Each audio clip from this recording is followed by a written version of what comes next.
Hi, my name is Aamir और आज हम इलेक्ट्रिसिटी के बारे में बात करेंगे, चार्ज के बारे में बात करेंगे। याद है बचपन में हमारे बड़े बोलते थे कि अगर आप कॉम्ब को बालों में रब करोगे और पेपर के टुकड़ों के पास लेके आओगे, तो वो पेपर का टुकड़ा अट्रैक्ट हो जाएगा। और हम ऐसा करके देखते थे, वो अट्रैक्ट होता था और वो बोलते थे कि ये देख जादू है। पर एक्चुअली में वो जादू नहीं है, वो चार्ज है और इस चार्ज ने पूरे दुनिया को बदला है। तो इसी चार्ज के बारे में हम बात करेंगे कि क्या होता है, कैसे अट्रैक्ट हुआ था, चार्ज कहते किसको है, इलेक्ट्रिसिटी को कैसे रिलेट करते हैं चार्ज से, इसी के बारे में बात करेंगे। उस जादू के बारे में बात करेंगे जो बचपन में हमारे बड़ों ने दिखाया था, जादू के नाम से, जो एक्चुअली फिज़िक्स का पार्ट है। ओके, तो लेट्स स्टार्ट इलेक्ट्रिसिटी, राइट? तो हम क्या-क्या बात करने वाले हैं इस पे, ये बात करते हैं कि देखो हमारा जो एजेंडा है for this to understanding charge कि ये होता क्या है, पढ़ क्यों रहे हैं, राइट? और चार्ज एक फ़ील्ड क्रिएट करता है। एक चार्ज को मैं यहाँ रखूँ, दूसरे चार्ज को यहाँ रखूँ, तो वो दोनों इंटरैक्ट करते हैं भाई। वो या तो रिपेल हो रहे हैं या तो अट्रैक्ट हो रहे हैं, जबकि वो दूर है। तो इसका मतलब है उस स्पेस में उसका कुछ इंटरैक्ट कर रहा है, क्योंकि चार्जेस तो यहाँ रखे मैंने, पर मैं इन्फ्लुएंस फ़ील कर सकता हूँ, राइट? तो उसको फ़ील्ड कहते हैं। और बात करेंगे कि उस फ़ील्ड का चार्ज पे क्या असर है, right? Then will talk about कि how field run the electrons. Wire के अंदर क्या फील्ड क्रिएट होता है? क्या वही इलेक्ट्रॉन को भगा रहा है? इस पे बात करेंगे। फिर बात करेंगे कि वो भागता है इलेक्ट्रॉन जब कोलाइड करता है, तो वायर गर्म हो जाती है। इस पे बात करेंगे, राइट? तो स्टार्ट करते हैं। ओके, तो सबसे पहले हम बात करेंगे चार्ज की, उस जादू की, जो हमें बचपन में दिखाया गया था कि चार्ज होता क्या है दोस्तों। ओके, तो मैं पहले आप ये टॉपिक देख लो, ये हम बात करने वाले हैं properties and field lines and current. तो सबसे पहले हम बात करते हैं वो जादू है क्या। उस जादू को अंडरस्टैंड करने के लिए मैं एग्जांपल देना चाहता हूँ और इस एग्जांपल के थ्रू उस जादू को समझेंगे कि मान लो यहाँ पे एक ऐसी जगह है जहाँ पे लोग जाते हैं, धार्मिक जगह, रिलीजियस प्लेस, ऐसा कोई जगह जहाँ पे क्राउड जा रही है और उसके आसपास कुछ लोग बैठे हुए हैं, ज़रूरतमंद लोग जिनको खाना चाहिए, जिनको पैसे चाहिए, बेसिक रिक्वायरमेंट के लिए बैठे कि कोई आएगा, आता तो है, लोग हेल्प कर देंगे, राइट? तो समझना how we are connecting charge with this. तो मान लो group of people are going inside to visit, to pray, whatever it is. गया, एक ने पैसे दिए, हेल्प किया, अपना निकल गया। दूसरा गया, वो चला गया, उन्होंने देखा कुछ लोग बैठे हुए, कोई कोई रिएक्शन नहीं, चला गया। तीसरा सोच रहा यार इसके पास तो बड़े पैसे हैं, कहाँ से आया, चुरा लूं क्या, लेके भाग जाऊं क्या। What is this? ये तीन बिहेवियर देख रहे हो आप, सेम बंदे से इंटरेक्ट, मतलब क्रॉस कर रहा है। एक ने हेल्प करी, दूसरे ने रिएक्ट ही नहीं किया, तीसरे ने प्लान बनाया कि भाई लेके भाग जाऊं क्या। ये नेचर है इंसान का या इंसान खुद है? ये क्या है? ये इंसानी बिहेवियर ही तो है, to help someone, it's a human nature. To plan कि पैसे लेके भाग जाऊं क्या, ये भी तो ह्यूमन नेचर है। तो टू हेल्प करना, अच्छा इंटेंशन रखना, ये इंसानी फितरत है, ये इंसानी नेचर है, ये इंसान नहीं होता। वैसे ही जब बचपन में कौम को बालों से रब किया था, तो उसमें जो जादू आया था, उस जादू को चार्ज कहते हैं। यानी कि चार्ज उस नेचर की तरह होता है जो अच्छा या बुरा हो सकता है इंसान के अंदर, वैसे बॉडी के अंदर वो नेचर आता है, तो हम उसको चार्ज बुलाते हैं। If I am helping someone, I am a good person. अगर मेरे में वो नेचर आ गया, चार्ज कहते हैं फिजिक्स। कौन सा नेचर? जो अपने चारों तरफ कोई और चार्ज आएगा तो उसको अट्रैक्ट और रिपेल कर सकता है, राइट? तो चार्ज क्या है बच्चों? चार्ज एक नेचर है। किसका नेचर है? किसी बॉडी का नेचर है। क्या करता है वो?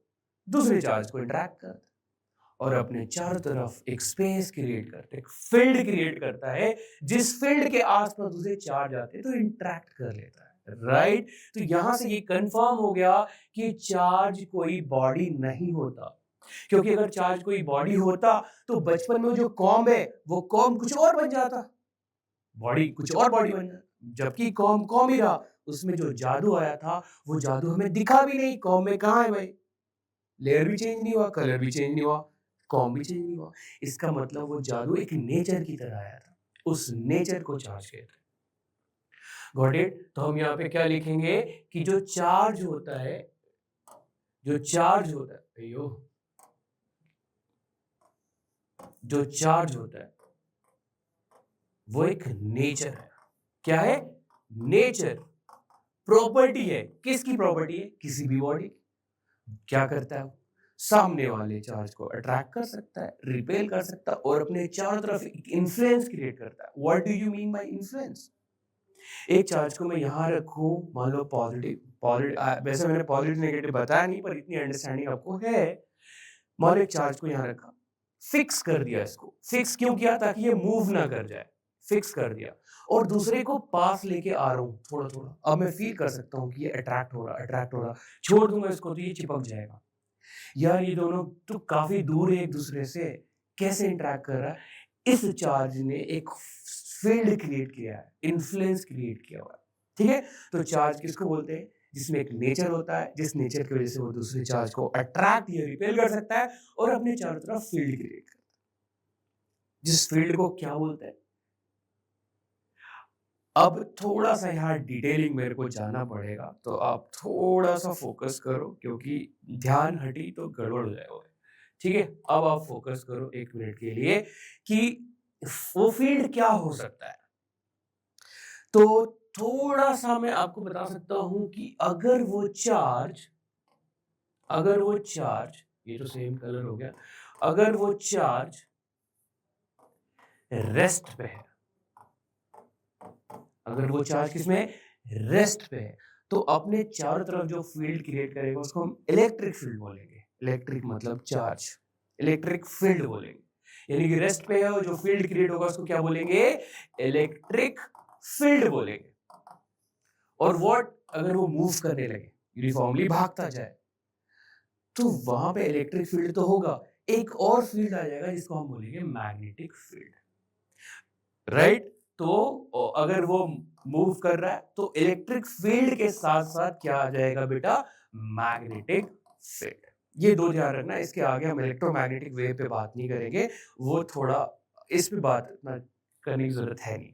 तो हम समझ चुके हैं चार्ज क्या होता है, किसी भी बॉडी की प्रॉपर्टी होती है और वो अपने चारों तरफ फील्ड क्रिएट करता है। अगर रेस्ट में है तो इलेक्ट्रिक फील्ड, भाग रहा हो तो इलेक्ट्रिक एंड मैग्नेटिक दोनों। आई होप आपको चार्ज समझ में आया हो। अब हम आगे बढ़ते हैं और समझते हैं टाइप्स ऑफ चार्ज के बारे में कि कितने टाइप का चार्ज होता है। और ये टाइप्स ऑफ चार्ज कैसे पता चला कि ओके आपको मालूम है पॉजिटिव नेगेटिव, कैसे पता चला? कैसे पता चला कि यही पॉजिटिव होगा? कैसे पता चला यही नेगेटिव होगा? ऐसा कुछ नहीं है, ऐसा कुछ नहीं है कि कुछ ऐसा अलग बिहेवियर था इसलिए इसको पॉजिटिव बोला, कुछ अलग बिहेवियर था तो उसको नेगेटिव बोला। ऐसा कुछ नहीं है। तो मैं यहां लिखता हूं types of charge, types of charge. जो आपको मालूम है दो टाइप का होता है, एक होता है पॉजिटिव और दूसरा होता है नेगेटिव। तो यार किसको पॉजिटिव बोला, किसको नेगेटिव बोला? ऐसा कुछ नहीं था, बस दो नेचर दिखा तो एक को पॉजिटिव बोला, एक को नेगेटिव बोला। अब पॉजिटिव किसको बोलेंगे दोस्तों? पॉजिटिव चार्ज किसको बोलेंगे? मान लो एक बॉडी है जिसमें number of electrons and number of protons equal है, 100 इलेक्ट्रॉन्स एंड 100 प्रोटॉन्स है बॉडी के पास, हम इसको न्यूट्रल बोलते हैं, राइट? इसको क्या बोल रहे हैं? न्यूट्रल बॉडी बोल रहे हैं। तो नेगेटिव चार्ज बॉडी इसको बोलेंगे जिसमें नंबर ऑफ इलेक्ट्रॉन्स ज्यादा हो जाएगा, और पॉजिटिव उसको बोलेंगे जिसमें नंबर ऑफ इलेक्ट्रॉन्स कम हो जाएगा कंपेयर टू प्रोटॉन्स। हम ऐसा नहीं बोलेंगे कि प्रोटॉन्स ज्यादा है या प्रोटॉन्स कम है, क्योंकि बॉडी से निकल के जा रहा है तो इलेक्ट्रॉन निकल के जा रहा, आ रहा तो इलेक्ट्रॉन आ रहा। जब हम कॉम्ब को रब किया था बालों में, तो या तो बालों से कॉम्ब में इलेक्ट्रॉन गया होगा या कॉम्ब से बालों में इलेक्ट्रॉन गया होगा, प्रोटॉन्स नहीं हो के गया होगा, वो न्यूक्लियस में रिजिडली बॉन्डेड होता है। ठीक है, डन है। इसलिए हम बोलेंगे पॉजिटिव चार्ज बॉडी उसको बोलते हैं जिसमें नंबर ऑफ इलेक्ट्रॉन्स कम होता है, और नेगेटिव उसको बोलेंगे जिसमें नंबर ऑफ इलेक्ट्रॉन ज्यादा होता है। ठीक है, आगे बढ़ते हैं। एसआई यूनिट क्या होता है चार्ज का बच्चों? एसआई यूनिट होता है coulomb. Alright, SI unit of charge is coulomb. SI unit क्या होता है? कूलम।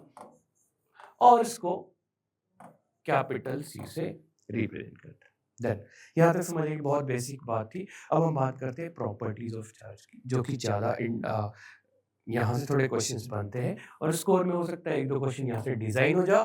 तो हम बात करते हैं प्रॉपर्टीज ऑफ चार्ज की। तो सबसे पहला कि चार्ज स्केलर क्वांटिटी होता है। क्यों? क्योंकि इसके पास कोई डायरेक्शन है ही नहीं। डायरेक्शन होता तब भी हम सोचते कि ये स्केलर है कि वेक्टर है, पर डायरेक्शन है ही नहीं, तो 100% क्या है? स्केलर है। तो हम प्रॉपर्टीज चार्ज में पहला प्रॉपर्टी क्या लिखेंगे कि charge is a scalar quantity. Charge is a scalar quantity. ये पहली बात होगी। डन। दूसरी, यार एक बात बताओ, क्वांटाइज्ड का क्या मतलब होता है? क्वांटाइज्ड का क्या मतलब होता है? क्योंकि बोला जाता है चार्ज इज क्वांटाइज्ड, तो क्वांटाइज्ड का क्या मतलब होता है? क्वांटा का क्या मतलब होता है? एक और वर्ड होता है क्वांटा का क्या मतलब होता है? क्वांटाइज्ड का क्या मतलब है? डन है। प्रॉपर्टीज ऑफ चार्ज का सेकंड पॉइंट ये है कि चार्ज इज क्वांटाइज्ड। इसका क्या मतलब है समझो, कि मान लो हमने एक बैंक खोला, हमने एक बैंक खोला,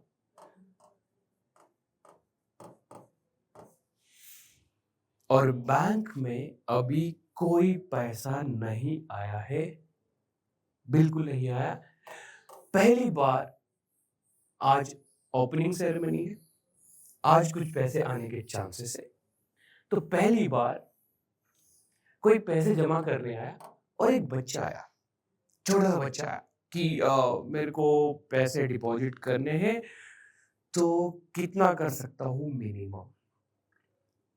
कितना कर सकते हैं इंडियन करेंसी में? सबसे छोटा एक्सचेंजेबल अमाउंट क्या है? 1 रुपया, 1 रुपी। तो जो सबसे मिनिमम एक्सचेंजेबल अमाउंट होता है उसको हम बोलते हैं क्वांटा। क्वांटा क्या होता है? Minimum exchangeable value.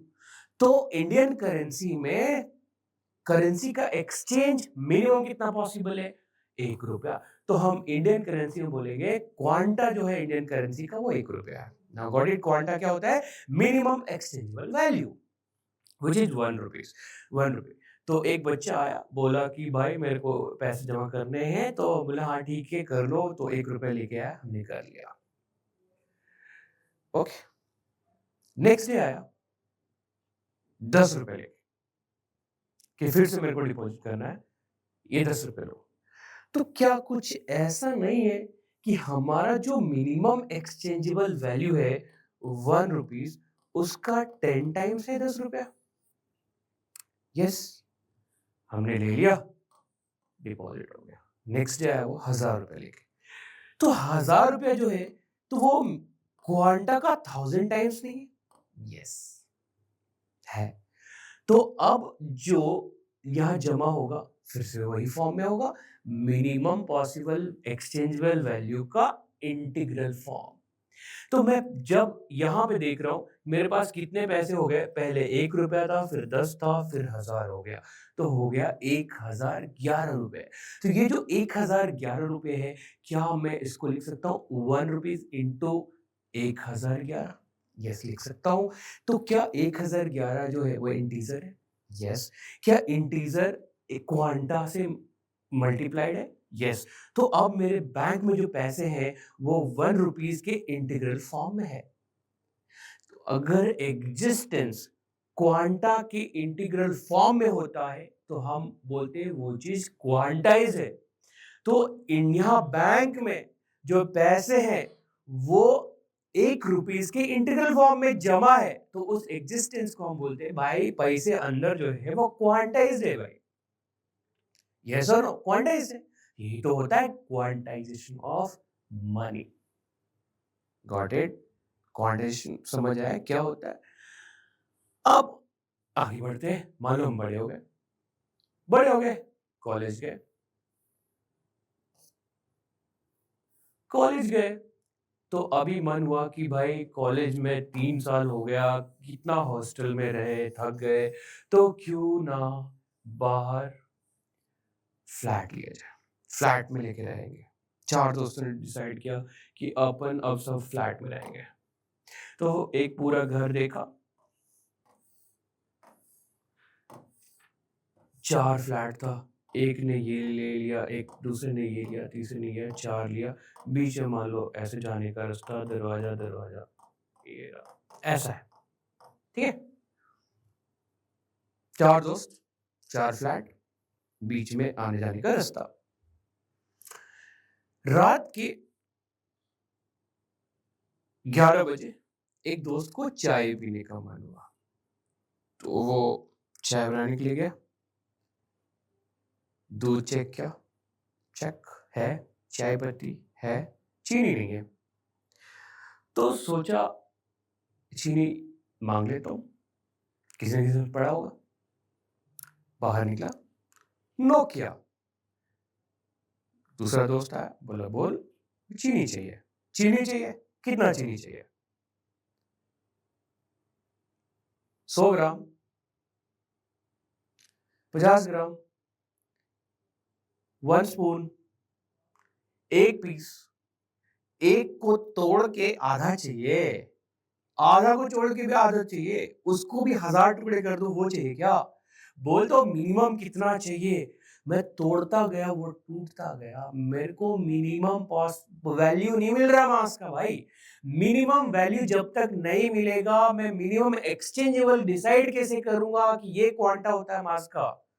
तो मुझे मास का क्वांटा ही नहीं मिल रहा। जब क्वांटा ही नहीं मिलेगा तो उसको इंटीजर से मल्टीप्लाई करके क्वांटाइज कैसे बनाऊंगा मैं? तो मास का क्वांटा ही नहीं मिल रहा, मैं तोड़ता जा रहा हूँ, वो टूटता ही जा रहा है। मिनिमम एक्सचेंजेबल वैल्यू मास का नहीं मिल रहा, मतलब मास क्वांटाइज नहीं होता। मास क्वांटाइज नहीं होता है। रीजन बिहाइंड क्वांटा ही नहीं मिल रहा। क्वांटा किसको बोलते हैं? Minimum exchangeable value. आप क्या बोलोगे मास का मिनिमम वैल्यू क्या है? 1 केजी, आधा केजी, क्या बोलोगे? 50 ग्राम, 1000, 50 ग्राम का आधा, 25 ग्राम, और तोड़ो और तोड़ो और तोड़ो, तोड़ते जाओ भाई, एलिमेंट्री लेवल पे ले जाओ, आपको मिलेगा ही नहीं। तो हमने क्या डिसाइड किया कि मास क्वांटाइज नहीं होता है। तो फिर इसको चार्ज से कैसे रिलेट करेंगे, और चार्ज क्वांटाइज्ड होता है कि नहीं कैसे मालूम चलेगा? इतना तो कंफर्म हो गया, मैं आपको बोल चुका हूं कि ये प्रॉपर्टी है, चार्ज क्वांटाइज्ड होता है। पहले अपने को क्वांटा ढूंढना पड़ेगा। तो मान लो यहाँ पे 2 बॉडी है, 1 और 2। इसके पास 100 इलेक्ट्रॉन्स है, 100 प्रोटॉन्स। इसके पास 50 इलेक्ट्रॉन है, 50 प्रोटॉन है। दोनों बॉडी न्यूट्रल है भाई। ये भी न्यूट्रल है, एन फॉर न्यूट्रल। ये भी न्यूट्रल है, क्योंकि आप देख सकते हो जब नंबर ऑफ इलेक्ट्रॉन्स और प्रोटॉन्स बराबर होता है तो हम उसको न्यूट्रल बॉडी बोलते हैं। अब दोनों बॉडी न्यूट्रल है, इसको ए नाम दे देते हैं, इसको बी नाम दे देते हैं। ओके, अब अगर मुझे भेजना है इधर, तो मिनिमम कितना इलेक्ट्रॉन भेज सकता हूं? 1। क्योंकि हमारे सिलेबस में JEE advance, NEET, JEE main, 10th, 9th, 8th, 7th, 6 minimum charge की वैल्यू 1 इलेक्ट्रॉन के चार्ज को कहते हैं। तो मिनिमम कितना भेज सकता हूं? वन इलेक्ट्रॉन को भेज सकता हूं, क्योंकि इससे छोटा एग्जिस्ट ही नहीं कर रहा। तो जब मैं मिनिमम चार्ज एक भेज सकता हूं दूसरे बॉडी को, चाहे मैं जिस तरीके से भेजूं, रब करके भेजूं, डायरेक्ट टच करके भेजूं, इंडक्शन के थ्रू भेजूं, कैसे भेजूं भाई, उससे कोई लेना देना नहीं है। मैं मिनिमम एक इलेक्ट्रॉन को भेज सकता हूं, तो एक इलेक्ट्रॉन के चार्ज को हम बोलते हैं क्वांटा ऑफ चार्ज। एक इलेक्ट्रॉन के चार्ज को क्या बोलते हैं? Quanta of charge. जो minimum exchangeable value of charge है वो वन इलेक्ट्रॉनिक चार्ज है, that is non quanta of charge. तो अपने को क्या मिल गया? क्वांटा मिल गया। अब क्वांटाइज कैसे होता है वो आपको मालूम है। अगर मैं 10 भेजूंगा तो ये वन इलेक्ट्रॉनिक चार्ज जो है वो इंटीजर के साथ मल्टीप्लाई है। या तो मैं 20 भेज सकता हूं या तो मैं 30 भेजूंगा। मैं 2.5 भेज ही नहीं सकता क्योंकि वो टूट ही नहीं रहा इलेक्ट्रॉन। तो अगर यहाँ पे इलेक्ट्रॉन आया, मान लो 20 इलेक्ट्रॉन एक्स्ट्रा आ गया, ये तो न्यूट्रल था ही, 20 इलेक्ट्रॉन एक्स्ट्रा है, तो हम बोलेंगे 20 इंटू 1 इलेक्ट्रॉनिक चार्ज, और ये होता है क्वांटा। तो हम बोलेंगे चार्ज जो है वो क्वांटा का इंटीग्रल फॉर्म में एग्जिस्ट कर रहा है। यही तो होता है quantization of charge. Got it? तो क्वांटाइजेशन ऑफ चार्ज का क्या मतलब है कि charge always exist in integral form of quanta, and that is known as quanta of charge। तो वही यहां पे हम बोलते हैं, आपने एक फॉर्मूला देखा होगा, Q is equal to plus minus N E. क्या देखा होगा? Q Q is equal to plus minus N E, जहां पे ई क्या है? Elementary charge, charge of electron proton, कुछ भी बोलो, वैल्यू है वो। कितना होता है? 1.6 into 10 to the power minus 19 coulomb. ये मिनिमम पॉसिबल चार्ज होता है एग्जिस्टेंस में, जो हमारे सिलेबस में जे एडवांस मेन नीट तक जो है, बोर्ड 10th यही है कि मिनिमम जो चार्ज इलेक्ट्रॉन की वैल्यू 1.6 इंटू 10 पावर 19 कूलम, ये मिनिमम वैल्यू है किसी भी चार्ज बॉडी का। तो एक इलेक्ट्रॉन या उसका इंटीग्रल फॉर्म हो सकता में एग्जिस्ट करता है, उसी को क्या बोलते हैं? क्वांटा। तो ये किसी भी बॉडी का चार्ज क्या हो सकता है? n1 हो जाए तो एक इलेक्ट्रॉनिक चार्ज, मतलब एक इलेक्ट्रॉन गया होगा। जिससे गया होगा वो बॉडी पॉजिटिव हो जाएगा, जिसमें गया होगा वो नेगेटिव हो जाएगा। तो प्लस माइनस दोनों पॉसिबल है चार्ज। ये होता है क्वांटाइजेशन ऑफ चार्ज का फॉर्मूला, राइट? आगे बढ़ते हैं। दो प्रॉपर्टी हो गई। पहला हमने बोला चार्ज स्केलर क्वांटिटी होता है, उसके बाद डायरेक्शन है भी नहीं, जिसके बाद डायरेक्शन नहीं होता वो तो स्केलर हो ही जाता है। अगर डायरेक्शन होता तो हम सोचते कि वो स्केलर है या वेक्टर है। एक वो हो गया। दूसरा, चार्ज क्वांटाइज्ड होता है। तीसरे प्रॉपर्टी की बात करते हैं दोस्तों। तो थर्ड प्रॉपर्टी में अगर मैं आपको बोलूं लाइक चार्जेस क्या करेंगे, एक प्लस और एक प्लस आपस में इंटरेक्ट करके क्या करेगा, तो आप बोलोगे रिपेल करेगा। बचपन से मालूम है, माइनस माइनस होता तो क्या करता? ये भी रिपेल करता। अच्छा, पॉजिटिव नेगेटिव होता तो क्या करता? आप बोलते अट्रैक्ट करता। इसमें क्या बड़ी बात है? पर बड़ी बात अब होगी, क्योंकि स्कोर में बड़ी बात होती है।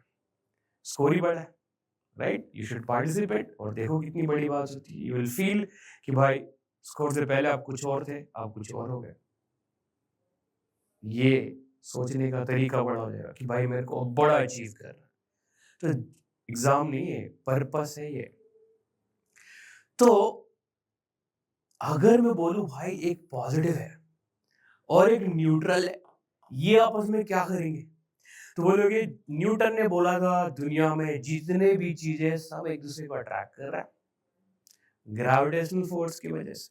मैं बोलूंगा ग्रेविटेशन की बात ही नहीं हुई अभी तक। हम तो इलेक्ट्रिसिटी में है, ग्रेविटेशन को दूर रखो। इलेक्ट्रिक चार्ज की वजह से इंटरेक्शन है कि नहीं वो बताओ। ग्रेविटेशन को बाद में देखेंगे। बोलोगे पता नहीं यार, हो भी सकता है नहीं भी हो सकता है, अट्रैक्ट भी कर सकता है, रिपेल भी कर सकता है, कुछ भी नहीं कर सकता। क्या करेगा उसको समझने के लिए मैं हूं ना दोस्तों। तो मैं आपको समझाऊंगा कि क्या होगा। देखो, बहुत बहुत आसानी से ये चीज समझ सकते हैं हम कि अगर ये पॉजिटिव चार्ज बॉडी है और एक न्यूट्रल इसके सामने रखा हुआ है, वन न्यूट्रल, तो number of electrons and protons बराबर होगा। ये ध्यान रखना, न्यूट्रल बॉडी उसी को बोलते हैं। एक इलेक्ट्रॉन भी गया या आया तो वो अब न्यूट्रल नहीं बचेगा। अब आई होप मैंने बराबर रखे, नहीं रखा तो आप वो काउंट कर लेना, एक उस पे लगा देना। ये न्यूट्रल है, ये दोनों एक दूसरे को इंटरेक्ट कर रहे हैं। तो आपको बताना है कि ये अट्रैक्ट कर जाएगा, ये रिपेल कर जाएगा, कुछ नहीं करेगा। तो पता ही नहीं। देखते हैं, ये पॉजिटिव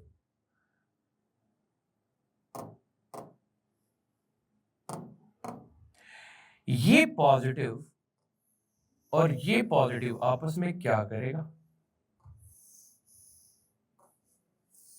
रिपेल करेगा। पॉजिटिव पॉजिटिव रिपेल करता है भाई, यही तो पहला लाइक चार्ज रिपेल है। तो ये पॉजिटिव आपस में रिपेल कर रहा होगा, ये पॉजिटिव और ये नेगेटिव आपस में अट्रैक्ट कर रहा होगा।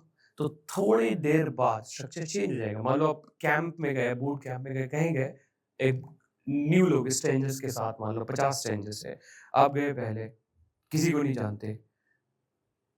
जब आप वहां से निकलोगे, बहुत सारे आपके दोस्त बन जाएंगे, बहुत सारे आपको बोलेंगे भाई मेरे को दूर रहना, राइट?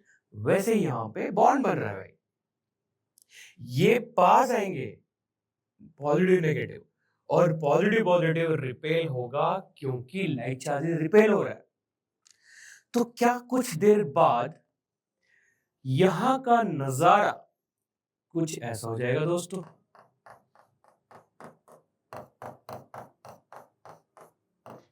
यहाँ पे पॉजिटिव पॉजिटिव है ही, बहुत सारा पॉजिटिव, एक्चुअली कम नहीं है, ज्यादा लिया हुआ दोस्तों। ओके, कितना ज्यादा लिया हुआ है ये थोड़ा टेस्ट कॉन्सेप्ट है, बात करेंगे इस पे भी कभी ना कभी।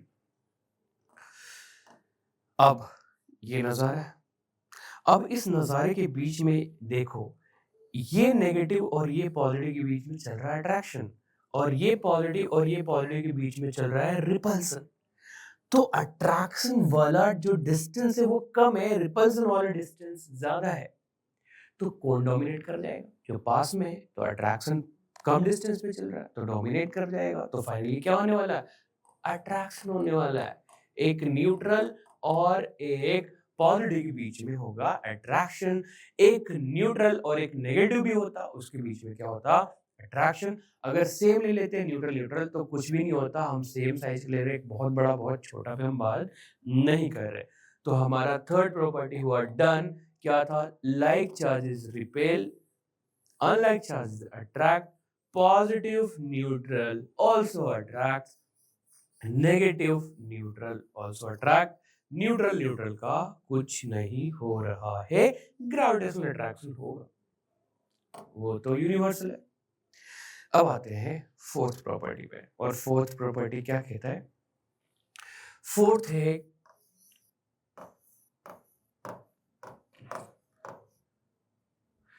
फोर्थ है दोस्तों, चार्ज इज ऑलवेज कंजर्व्ड। क्या मतलब होता है इस बात का? चार्ज इज ऑलवेज कंजर्व का, कि चार्ज को हम ना क्रिएट कर सकते हैं ना डिस्ट्रॉय कर सकते हैं, इसका ये मतलब है। तो मान लेते हैं एक एक रूम है, अयो यो यो बस बस बस बस, मान लेते हैं एक रूम है, यहाँ पे क्या दुश्मनी है भाई, एक रूम है, इसमें 10 लोग बैठे हुए हैं, 10 people are sitting over there, सबके पास कुछ ना कुछ पैसे हैं। तो मान लेते हैं हमने टोटल पैसा जोड़ा और वो 10,000 निकला, ठीक है? 10,000 टोटल है। किसी के पास 500 था, किसी के पास 1500, किसी के पास 100, किसी के पास 2,000, ऐसे जोड़ के हमारे पास टोटल 10,000 रुपए है, 10,000 रुपीज। और हमने क्या किया? इस रूम को चारों तरफ से लॉक कर दिया कि कोई अंदर जा नहीं सकता, बाहर आ नहीं सकता, पैसे का एक्सचेंज बंद कर दिया। अब यहाँ पे 10 लोग हैं मान लो, 1 2 3 4 5 6 7 8 9 एंड ये 10वां यही ले लिया, 10 लोग हैं। अब ये 1000 रुपया मैंने नंबर 7 वाले बंदे को दे दिया। तो अब उस रूम में कितना 1000 है कि 10,000 है यार, 10,000। तो अब 7 नंबर वाले बंदे को दे दिया, तो उस रूम में अभी भी टोटल कितने पैसे हैं? 10,000। अगर मैं इक्वली बाँट देता हूँ 1000-1000, तब भी उस रूम में कितने हैं? 10,000। किसी दूसरे को दे देता हूँ, 5-5 हज़ार का 2 बंदे को दे देता हूँ, तब भी उस रूम में टोटल पैसे कितने हैं? 10,000। यानी कि अगर रूम लॉक के बजाय खोल दिया जाए और किसी और 200 बाहर दे दिया जाए और फिर रूम लॉक कर दे, तो अब यहाँ 10,000 नहीं बचेगा। अब वहाँ होगा 9,800। तो जितना पहले था उतना नहीं होगा अगर बाहर पैसे निकल गए या बाहर से अंदर आ गया तो।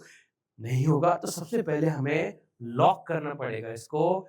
अगर हमने लॉक कर दिया तो वो बन गया आइसोलेटेड सिस्टम। और आइसोलेटेड सिस्टम उसको बोलते हैं जहां से एक्सचेंज बंद हो जाता है। जैसे थर्मस में अगर आप 40 डिग्री पे वाटर डाल रहे हो, बाहर निकाल रहे हो 2 घंटे बाद वो अभी भी 40 डिग्री पे है और आप घूम आए इधर-उधर, इसका मतलब बाहर के एनवायरनमेंट से, बाहर के टेम्परेचर से अंदर वाले लिक्विड का एक्सचेंज बंद था, क्योंकि ये जो बॉटल था वो एक आइसोलेटेड सिस्टम था जिसने एक्सचेंज बंद कर रखा था। तो हमें सबसे पहले बनाना पड़ेगा एक आइसोलेटेड सिस्टम। अब मैं किसी को दूं, ये 10,000 रहेगा, बाहर निकालूंगा तो आइसोलेटेड सिस्टम बचेगा नहीं। तो अपने को सबसे पहले क्या चाहिए? आइसोलेटेड सिस्टम चाहिए जो एक्सचेंज बंद कर सके, तभी हमारा मनी कंजर्व रहेगा उस रूम में। वैसे ही अगर मैं एक बॉडी ले लेता हूँ, अयो एक बॉडी लेता हूँ जिसके पास 1000 इलेक्ट्रॉन्स और 1000 प्रोटॉन्स है, और दूसरा बॉडी ले लेता हूँ जिसके पास 5000 इलेक्ट्रॉन्स और 5000 प्रोटॉन्स है। अब मैं बोलता हूँ कि भाई अगर इसमें 5 इलेक्ट्रॉन दे दिया तो इसके पास 995 इलेक्ट्रॉन्स बचेगा और 1000 प्रोटॉन्स बचेंगे, जबकि इसके पास 5005 इलेक्ट्रॉन हो जाएगा और 5000 प्रोटॉन्स होगा। तो ये हो गया नेगेटिव चार्ज बॉडी, ये हो गया पॉजिटिव, क्योंकि ये नंबर ऑफ इलेक्ट्रॉन्स कम हो गया प्रोटॉन्स के कंपेयर में, यहाँ नंबर ऑफ इलेक्ट्रॉन्स बढ़ गया, 5 एक्स्ट्रा है। इसका मतलब हमने एक न्यूट्रल बॉडी को चार्ज कर दिया, तो चार्ज कंजर्व कहाँ रहा दोस्त? रहा। लेकिन उससे पहले अपने को चाहिए एक आइसोलेटेड सिस्टम। ये है हमारा आइसोलेटेड सिस्टम, जिससे एक्सचेंज हम बाहर से बंद रखेंगे। अब जब बंद रखेंगे और देखेंगे दोस्तों, पहले कितना इलेक्ट्रॉन्स था? यहाँ 1000, यहाँ 5000, 6000। प्रोटॉन्स कितना था? 6000। टोटल मिला दे तो 0 वैल्यू, पॉजिटिव नेगेटिव 0 चार्ज। अब कितने इलेक्ट्रॉन्स है? अभी भी उतना है। प्रोटॉन्स कितने हैं? अभी भी इतना है, तो नेट वैल्यू 0। तो चार्ज क्रिएट हुआ? नो। डिस्ट्रॉय हुआ? नहीं। हमने बस एक बॉडी से दूसरे बॉडी को ट्रांसफर किया। लेकिन ये एक आइसोलेटेड सिस्टम के अंदर होना चाहिए, एक इलेक्ट्रॉन भी यहाँ से भाग जाएगा तो ये कंजर्व नहीं हो पाएगा। तो charge is always conserve in an isolated system. Okay, property number 5 की बात करें तो चार्ज स्पीड पे डिपेंड नहीं करता, चार्ज इंडिपेंडेंट होता है स्पीड से। एक बॉडी पे मान लो एक कॉम को चार्ज दे दो 2 कूलम और उसको लेके भाग जाओ, आप कितना स्पीड से भाग रहे हो उसका चार्ज का वैल्यू चेंज नहीं होगा। तो चार्ज क्या होता है? इंडिपेंडेंट ऑफ स्पीड होता है। ये हमारा प्रॉपर्टी नंबर 5 है। प्रॉपर्टी 6 की बात करें जो कि लास्ट प्रॉपर्टी है, वो ये है कि मान लो ए और बी के बीच में अट्रैक्शन चल रहा है, ये दोनों एक दूसरे को अट्रैक्ट कर रहे हैं और ए पॉजिटिव चार्ज है, तो बताओ बी क्या होगा? आप बोले भाई बी नेगेटिव भी हो सकता है, बी न्यूट्रल भी हो सकता है यार। तो मुझे कैसे पता चलेगा कि न्यूट्रल है कि नेगेटिव है? चल तो जाएगा, तरीका ढूंढ लेंगे, पर बी कंफर्म है कि चार्ज होगा ये तो नहीं है। कंपल्सरी थोड़ी है कि भाई ये चार्ज ही है, नेगेटिव ही है, क्या ऐसा बोल सकते हो आप? नो। न्यूट्रल भी हो सकता है। लेकिन दोस्तों, ए और सी के बीच में चल रहा है इंटरेक्शन, ए पॉजिटिव है, सी का मालूम नहीं, पर दोनों एक दूसरे को रिपेल कर रहे हैं। जब रिपेल कर रहे दोनों को, आप बोले भाई लाइक जैसे रिपेल करता, तो ये पॉजिटिव ही होगा। ये कंफर्म है कि सी पॉजिटिव होगा अगर ए पॉजिटिव और सी को रिपेल कर रहा है। कितना श्योरिटी है इस बात में? 100%। तो हम क्या बोले भाई, अट्रैक्शन कंफर्म नहीं कर पाता है कि दोनों बॉडी चार्ज है कि नहीं, जबकि रिपल्सन कंफर्म कर देता है कि दोनों बॉडी चार्ज ही है। तो हम बोलेंगे repulsion is the confirmation, surest test of electrification. Repulsion confirm करता है कि दोनों बॉडी चार्ज है कि नहीं। राइट? आपको समझ में आया? ये था प्रॉपर्टीज ऑफ चार्ज। अब आगे बढ़ते हैं इलेक्ट्रिक फील्ड की तरफ। इलेक्ट्रिक फील्ड क्या होता है और कैसे हम इलेक्ट्रिक फील्ड को समझेंगे, फिर उस इलेक्ट्रिक फील्ड में ये जो चार्ज है इसका क्या रोल है, कैसे ये इलेक्ट्रिसिटी में कन्वर्ट हो पाया। Okay, so let's move forward. हमारा टॉपिक क्या है नेक्स्ट? Electric field.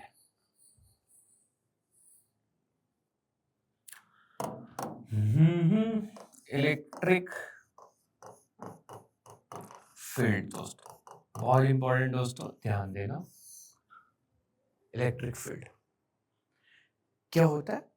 उस स्पेस को बोलते हैं, स्पेस अराउंड चार्ज को बोलते हैं, space around charge. Space around charge जहां पे इलेक्ट्रोस्टैटिक फोर्स एक्सपीरियंस होता है। मतलब चार चार्ज के बीच में आप अट्रैक्टिव फोर्स या रिपल्सिव फोर्स बोलते हैं, उसी फोर्स को बोलते हैं इलेक्ट्रोस्टैटिक फोर्स, राइट? तो space around charge where influence of electrostatic force can be experienced। तो इन्फ्लुएंस समझ पा रहे हो? जैसे अपन बात करें कि कोई भी स्टेट है, कोई भी कंट्री है, कंट्री में जो हेड होता है फर्स्ट, उसका इन्फ्लुएंस कहाँ तक है उस पूरे कंट्री में। अब दूसरे कंट्री को मतलब इन रियलिटी ऑन पेपर देखा जाए तो अगर मैं इंडियन प्राइम मिनिस्टर की बात करूं तो उनका इन्फ्लुएंस इंडिया में है कि हर जगह कहीं भी। तो एक चार्ज की बात करें तो उसका भी इन्फ्लुएंस होगा चारों तरफ। ऐसा थोड़ी एक चार्ज मैं यहाँ रखूं, दूसरा चार्ज मैं दिल्ली में रख दूं, यहाँ मतलब मैं चंडीगढ़ में हो रहा है राइट नाउ, अगर दूसरा चार्ज मैं दिल्ली में रख दूं तो क्या इंटरेक्शन होगा यार? नहीं होगा ना। क्यों? क्योंकि उस फील्ड का एक अपना बाउंड्री है। वो स्पेस को हम बोल रहे हैं इलेक्ट्रिक फील्ड, राइट?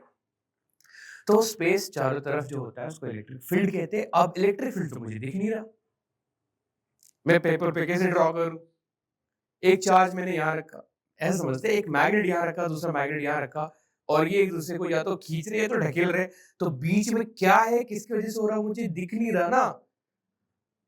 दिख ही नहीं रहा, वो या तो अट्रैक्ट हो रहा है या तो रिपेल क्यों हो रहा है। उसका भी अपना स्पेस है, इंटरेक्शन है, मैग्नेटिक फील्ड है। तो उसको मैं कैसे दिखाऊं ऑन पेपर? ऑन पेपर में पेपर के ऊपर ये लिखने के लिए, नेक्स्ट जनरेशन तक ये पास ऑन करने के लिए क्या बोला गया कि भाई इलेक्ट्रिक फील्ड को ना, ये जो स्पेस पे इन्फ्लुएंस है, उस इन्फ्लुएंस को इलेक्ट्रिक फील्ड लाइन से ड्रॉ कर देते हैं ताकि हम पेपर पे एटलीस्ट दिखा सके कि ये भाई इस फॉर्म में एग्जिस्ट कर रहा है। तो हम किसकी बात कर रहे हैं? इलेक्ट्रिक फील्ड लाइंस की बात कर रहे हैं। इलेक्ट्रिक फील्ड लाइंस ये क्या है, ये क्यों आया? ताकि उस इमेजिनरी सिचुएशन को ड्रॉ कर सके। इमेजिनरी सिचुएशन नहीं, जो इनविजिबल फॉर्म में कोई पावर है, इन्फ्लुएंस है, उसको हम पेपर पे दिखा सके। तो इलेक्ट्रिक फील्ड लाइंस क्या होता है? These are imaginary lines, real में ऐसा नहीं है। These are imaginary lines which help us to represent electric field. नया समझ आ गया होगा। इलेक्ट्रिक फील्ड लाइंस क्या होता है? इमेजिनरी लाइंस होता है ताकि हम पेपर पे ड्रॉ कर सके। बहुत सारे फील्ड लाइंस ड्रॉ कर देंगे तो वो किसको बताएगा कि ये भाई फील्ड है, इलेक्ट्रिक फील्ड है। तो electric field lines are imaginary which help us to represent electric field. और इलेक्ट्रिक फील्ड लाइंस को और क्या बोला जाता है? इलेक्ट्रिक लाइंस ऑफ फोर्स भी बोला जाता है। तो जैसे आपको मैं एक बात बता दूं जो कि आप जानते भी होंगे, पहले देखा ही होगा, नहीं देखा होगा तो मैग्नेट से रिलेटेड आप जानते होंगे। जैसे अगर मैं यहाँ एक मैग्नेट ड्रॉ कर दूं, मैं एग्जांपल के लिए मैग्नेट ले रहा हूँ, ऐसे एक मान लो एक बार मैग्नेट ड्रॉ करूँ, यहाँ नॉर्थ एंड साउथ रखो और मैं बोलूंगा फील्ड लाइंस ड्रॉ करो, आप ऐसे इसको उठा के ऐसे ड्रॉ कर दोगे आउटसाइड द मैग्नेट, यही करोगे। ये क्या है? Field lines. किसको रिप्रेजेंट करता है? Magnetic field. कहां से निकला? बाहर, नॉर्थ से निकला, कहां गया? साउथ को गया। वैसे ही इलेक्ट्रिक फील्ड लाइंस चार्ज से जनरेट होता है, क्योंकि चार्ज के चारों तरफ इलेक्ट्रिक फील्ड है, उसका इन्फ्लुएंस है। तो अगर पॉजिटिव चार्ज रहा तो फील्ड लाइन से बाहर को निकलता है, लाइक दिस, लाइक दिस। क्या है ये? Electric field lines. किसको रिप्रेजेंट करता है? इलेक्ट्रिक फील्ड को, वो इन्फ्लुएंस को जो चार्ज के चारों तरफ क्रिएट हुआ है। अगर नेगेटिव होता तो फील्ड लाइंस पे आ रहा होता, ऐसे आ रहा होता, like this, like this. Got it? What if एक पॉजिटिव एक नेगेटिव होता तो? एक पॉजिटिव और एक नेगेटिव होता तो यहां से निकल के यहां चला जाता, ये ऐसे चला जाता। अगर आपको वेक्टर आता तो मैं यहाँ आपको एक चीज समझा सकता था, पर हम वेक्टर में जाना नहीं चाहते, तो इसको मैं ये बता दे रहा हूँ। यही चीज घूम के ऐसे यहाँ पे आएगी, यही चीज घूम के दूर से यहाँ पे आएगी, और ये बहुत दूर से वापस आने वाला तो इधर ही नहीं, यहाँ पे आया तो कहाँ जाएगा? इन्फिनिटी पे चला जाएगा। ओके, तो हम बोलते हैं कि ये कहाँ जा रहा है, कहाँ पे खत्म होगा? नेगेटिव पे खत्म हो जाएगा या तो इन्फिनिटी पे। ये कहाँ से आ रहा है? पॉजिटिव से आ रहा होगा या तो इन्फिनिटी से। ठीक है, तो फील्ड लाइंस जनरेट कहाँ से हो रहा है? या तो पॉजिटिव से बोलेंगे या इन्फिनिटी से। खत्म कहाँ हो रहा है? सेम नेगेटिव पे खत्म हो रहा है या इन्फिनिटी पे खत्म हो जाएगा। ये फील्ड लाइंस। पॉजिटिव पॉजिटिव होता तो सेम ऐसा बनता, पॉजिटिव पॉजिटिव निकलता यहाँ से, बाहर निकलता, बाहर निकलता, बाहर निकलता, बाहर निकलता, बाहर, बाहर, बाहर, और ये एक दूसरे को रिपेल करता हुआ यहाँ ऐसे भाग जाता है। दोनों एक दूसरे को रिपेल करेंगे इंटरेक्शन में, और ये ऐसे भाग, और इसके आगे और भी होता है कि वैल्यू बड़ा एक छोटा ले ले तो अलग अलग फील्ड लाइंस बनता है। पर ये हमारे काम का इतना है जो स्कोर में आपको हेल्प हो जाएगी। अब ये जो फील्ड लाइंस है, ये कैसे इलेक्ट्रिसिटी में रोल प्ले करता है, और इलेक्ट्रोस्टैटिक फोर्स को यहाँ पे मैं थोड़ा ड्रॉप करना चाहता हूँ कि इलेक्ट्रोस्टैटिक फोर्स क्या होता है। तो बेटा जो फील्ड होता है, इलेक्ट्रिक फील्ड होता है, फील्ड लाइंस किसको रिप्रेजेंट करता है? इलेक्ट्रिक फील्ड को, और इलेक्ट्रिक फील्ड को ई से डिनोट करते हैं। और जो फोर्स होता है ना, वो होता है चार्ज इनटू इलेक्ट्रिक फील्ड। वैसे ये थोड़ा बहुत आपको आइडिया नहीं है तो मैं दे रहा हूँ, बहुत ज्यादा डिटेल्स में नहीं जा रहे। इलेक्ट्रोस्टैटिक फोर्स जो होता है वो चार्ज मल्टीप्लाई इलेक्ट्रिक फील्ड होता है, बस इतना ही बोल रहा हूँ, इससे ज्यादा नहीं। आपको तो मालूम है इलेक्ट्रोस्टैटिक फोर्स होता है वो फील्ड इनटू चार्ज होता है। ओके, जैसे आप मैग्नेटिक फोर्स जो वेट होता है वो mg होता है ना, तो mg भी ग्रेविटेशनल फील्ड की तरह वर्क करता है, इनटू मास कर देते हैं, वैसे फील्ड इनटू चार्ज इलेक्ट्रोस्टैटिक हो जाता है। Got it? अब मैं आपको वो बताने जा रहा हूँ जिसने गेम चेंज किया, एंड आई होप मैं आपको समझा सकूं। समझते हैं भाई? तो दोस्त, मुझे एक छोटी सी बात बता दो, बहुत छोटी सी बात, बहुत कॉन्सेप्चुअल बात है, समझने वाली बात है दोस्तों, कि एक फील्ड लाइंस इस तरफ जा रहा है और एक पॉजिटिव चार्ज को मैं यहां छोड़ दिया भाई, ये किधर जाएगा? राइट साइड जाएगा, लेफ्ट साइड जाएगा, ऊपर जाएगा, नीचे जाएगा, कहीं नहीं जाएगा। क्या होगा? ग्रेविटी को हम साइड ही रख रहे हैं अभी, ये इलेक्ट्रिक फील्ड है इस तरफ, बोलो क्या होने वाला? किस तरफ जाएगा ये पॉजिटिव चार्ज जैसे रखेंगे राइट साइड मूव करेगा, लेफ्ट साइड मूव करेगा, ऊपर जाएगा, नीचे जाएगा, कहीं नहीं जाएगा। क्या होने वाला? तो होने वाला है ये, मैं आपको बताया कि फील्ड लाइंस या तो कहां से निकलता है? पॉजिटिव से। हो सकता है इधर पॉजिटिव रहा, इन केस अगर यहाँ पॉजिटिव रहा होगा तो ये पॉजिटिव पॉजिटिव रिपेल करेगा और इस तरफ भाग जाएगा। जाहिर सी बात है। या तो दोस्तों ये भी हो सकता है कि इधर नेगेटिव रहा हो, क्योंकि फील्ड लाइन टर्मिनेट यहाँ हो सकता है। अगर ये नेगेटिव रहा होगा तो ये इसको अट्रैक्ट कर लेगा, इस केस में ये इधर जाएगा, दोनों केस में ये इधर ही जाने वाला है, राइट। तो अगर मैं बोलूं कि फील्ड लाइंस में एक पॉजिटिव चार्ज को रख देता हूं तो वो दोनों कंडीशन के हिसाब से इसी तरफ जा रहा है।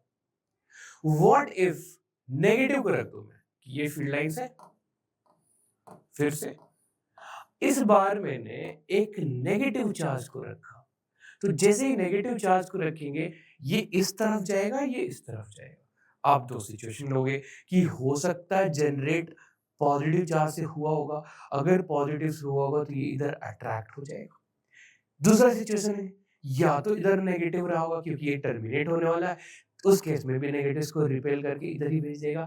यानी कि ये बात कंफर्म हो चुकी है कि जो इलेक्ट्रिक फील्ड लाइंस होता है, अगर पॉजिटिव चार्ज वहां रख दो तो फील्ड लाइंस की तरफ मूव कर जाता है, अगर नेगेटिव को रख दो तो उसके ऑपोजिट भागता है। ये कंफर्म हो चुका है कि पॉजिटिव चार्ज इलेक्ट्रिक फील्ड के तरफ भागेगा। क्यों? क्योंकि इस पे इलेक्ट्रोस्टैटिक फोर्स लगता है और वो फोर्स क्या है? चार्ज इनटू ये इलेक्ट्रिक फील्ड, यही लगता है। पॉजिटिव होगा तो इलेक्ट्रिक फील्ड की तरफ लगेगा, नेगेटिव होगा तो उसके ऑपोजिट लगेगा यही इलेक्ट्रोस्टैटिक फोर्स की वजह से ये हो रहा है। डन है। अब दोस्तों अगर हम बात करें कि किसी भी सर्किट के अंदर क्या हो रहा है,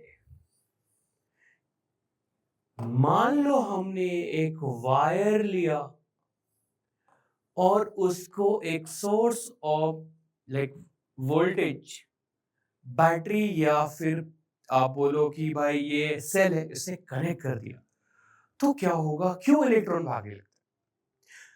और ये वायर यहां पे ऐसा ऐसा थिक सा क्यों है? एक्चुअली वायर तो ऐसा कनेक्टेड दोस्तों, लाइक दिस। पर क्योंकि हमें इसके अंदर क्या हो रहा है उसके बारे में बात करनी है, तो उसके अंदर क्या हो रहा है उसके बारे में बात करने के लिए ये वायर इतना पतला सा कैसे करूं मैं? तो मैंने क्या किया, इसको थोड़ा सा मैग्नीफाई कर दिया ताकि हम उसके अंदर क्या हो रहा है पढ़ सके। वायर तो वही है, यही पार्ट को मैं थोड़ा मैग्नीफाई कर दिया हूं ताकि उसके अंदर जो हो रहा है पढ़ सको। ठीक है, तो हो क्या रहा है, ये जो पॉजिटिव टर्मिनल है बैटरी का, ये जो नेगेटिव टर्मिनल है, तो पॉजिटिव टर्मिनल के तरफ से वायर के अंदर इलेक्ट्रिक फील्ड लाइंस क्रिएट हो रहा है लाइक दिस। ये बैटरी का कमाल है दोस्तों। ये किसका कमाल है? बैटरी का कमाल है कि वायर के अंदर वो इलेक्ट्रिक फील्ड लाइंस क्रिएट कर रहा है, इलेक्ट्रिक फील्ड क्रिएट कर रहा है हायर पोटेंशियल से लोअर पोटेंशियल के तरफ। अब एक बात बताओ, ये जो सर्किट है इस पे अपने जो वायर लिया वो इंसुलेटर तो लिया नहीं होगा, क्या लिया होगा? कंडक्टर लिया होगा। कंडक्टर किसको बोलते हैं? जिसके बाहर वाले सेल्स में जो इलेक्ट्रॉन्स होता है वो उतना स्ट्रांगली बॉन्डेड नहीं होता अपने ही न्यूक्लियस के साथ, मतलब थोड़ा सा बॉन्ड वीक है। नहीं आया समझ? मान लेते हैं दो ग्रुप्स हैं, 5 लोग इसमें 5 लोग इसमें, यहाँ के 4 लोग बहुत स्ट्रांग दोस्त है, 5वां लेफ्ट आउट फील करता है। दूसरा ग्रुप है आपस में सारे का बॉन्ड अच्छा है, वो किसी को और को भी वेलकम करने को तैयार है। दोनों एक साथ गए थे रेस्टोरेंट में और इसने इसको बोला भाई तेरे को आना है तो आ जा, ये लेफ्ट आउट फील कर रहा था, निकल पड़ा। कौन निकला? लेफ्ट आउट फील कर रहा। दूसरे बार इन ग्रुप को ऑफर मिला कि भाई तुम लोग को आना, इधर आ सकते हो। ये बोला भाई मैं हम आपस में बहुत मजे में है भाई, हमें नहीं जाना किसी और ग्रुप में। तो जो नहीं निकलता है, जिसके आपस में बॉन्डिंग अच्छी होती है न्यूक्लियस और इलेक्ट्रॉन के साथ, हम उसको बोल रहे हैं वो इंसुलेटर है, और जिसके साथ जिसकी बॉन्डिंग अच्छी होती है उसको इंसुलेटर बोल रहे हैं, जिसकी बॉन्डिंग अच्छी नहीं उसको कंडक्टर बोल रहे हैं। तो ये जो इलेक्ट्रिक फील्ड है वो कंडक्टर के अंदर है। अब यहाँ पे जो एटम्स है उसके चारों तरफ जो इलेक्ट्रॉन होगा बाहर वाला वो बहुत वीकली बॉन्डेड होगा। अगर बहुत वीकली बॉन्डेड है, तो अगर वीकली बॉन्डेड है और उसको ऑफर मिलेगा भागने का, वो तो भाग जाएगा। यस और नो? तो होगा क्या, ये जो इलेक्ट्रिक फील्ड है, वो नेगेटिव चार्ज पे लगाएगा फोर्स। नेगेटिव चार्ज पे फोर्स किधर लगता है? इलेक्ट्रिक फील्ड के ऑपोजिट। तो अब होगा ये दोस्तों कि कंडक्टर में हर जगह जो बाहर वाले इलेक्ट्रॉन्स होंगे वो तो वीकली बॉन्डेड है, ये तो हमें पता है। तो उन सारे वीकली बॉन्डेड को बोलेगा ये इलेक्ट्रिक फील्ड कि चलो मैं पीछे तुम्हें फोर्स देता हूँ, भागो पीछे तो भागो। और वो पीछे भागना स्टार्ट कर देगा। और भागता हुआ इलेक्ट्रॉन जो सर्किट में होता है उसी को तो इलेक्ट्रिक करंट बोलते हैं। यस सुनो, तो इलेक्ट्रॉन भागना चालू हो जाएगा। क्यों भागा? क्योंकि बैटरी लगाया। बैटरी ने क्या किया? इलेक्ट्रिक फील्ड क्रिएट हुआ। किस फॉर्म में हुआ? फील्ड लाइंस के फॉर्म में हुआ। किसको भगा रहा? नेगेटिव को। नेगेटिव फोर्स किधर लगा? इलेक्ट्रिक फील्ड के ऑपोजिट। क्या पॉजिटिव पे फोर्स नहीं लगाया होगा? इलेक्ट्रिक फील्ड ने लगाया होगा। न्यूक्लियस में वो स्ट्रांगली बॉन्डेड है। क्या सब पे फोर्स नहीं लगाया होगा? सिर्फ बाहर वाला क्यों भागा? सब पे लगाया होगा। बाहर वाला वीकली बॉन्डेड है, लेफ्ट आउट फील कर रहा था, तो भाग गया। अब वो भागता रहेगा, राइट? सो इसी भागता हुआ इलेक्ट्रॉन के रेट को हम इलेक्ट्रिक करंट बोलते हैं, जो अगले नेक्स्ट सेशन में करेंगे। आज के लिए हम लोग यहीं पे रखते हैं दोस्तों। Thank you so much for being part of this journey. I really enjoyed. Take care दोस्तों, बाय बाय।